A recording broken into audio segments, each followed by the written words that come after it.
Hey everybody, welcome to Module 10 or 9, which is 5S in motion economy. Everybody knows the term 5S, but I'm going to show you 4S. One, when I was at Toyota studying, everybody referred to 4S instead of 5S because they say if you do the first 4 steps, the fifth one takes care of itself. Well, I'll show you a little bit more about that in a second. I also want to introduce you to the source book. If you really want to become an expert in 5S, it's this one. It's been around since the 80s. It has some very detailed information in it about actually implementing and running a program. So our objectives for this module, I want you to be able to relate the principles of 4S, 5S to the principles of the Toyota Way and the Leader Sites framework. I want you to be able to apply the principles of 4S and 5S in your own workplace and make some progress with that. And then I want you to summarize the principles of motion economy. I want you to understand what you need to think about when you're trying to design a work system for somebody else. The sequence I'm going to cover, I'm going to define it first, then we'll go through each one of the steps. And I've got sort, shine, set, or standardize, and then simplify and Kaizen. We'll have a very short review, and then we'll get back into this. So what is 5S? 5S as a term comes from 5 words in Japanese. You see them there on the left.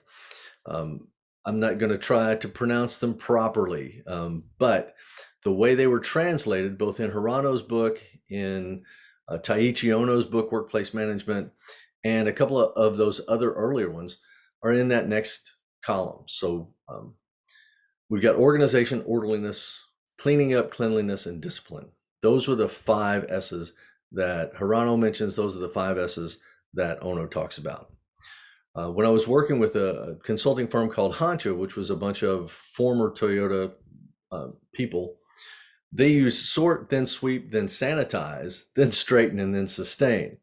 So I've seen different versions of this all over the place. The most common I've seen is sort, set in order, shine, standardize, and sustain, like you see under the US column.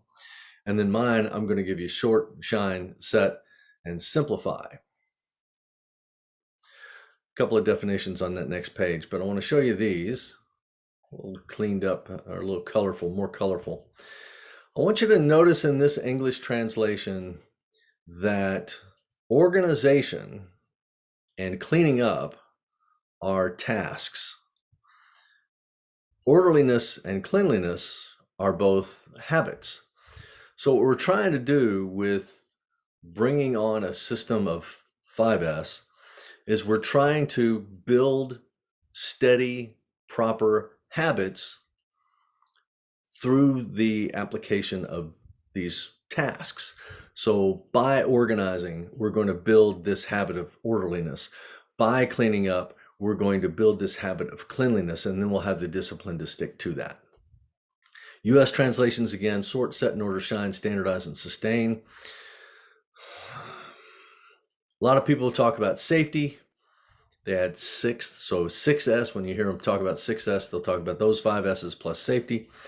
And then Bob Chapman, the CEO of Barry-Wehmiller, he adds satisfaction as the 7th S. And he wants everyone to know that that's at the front of his mind whenever they make any decisions. How is it going to affect the satisfaction of our workforce? Take it or leave it. I think we could get into way too many S's.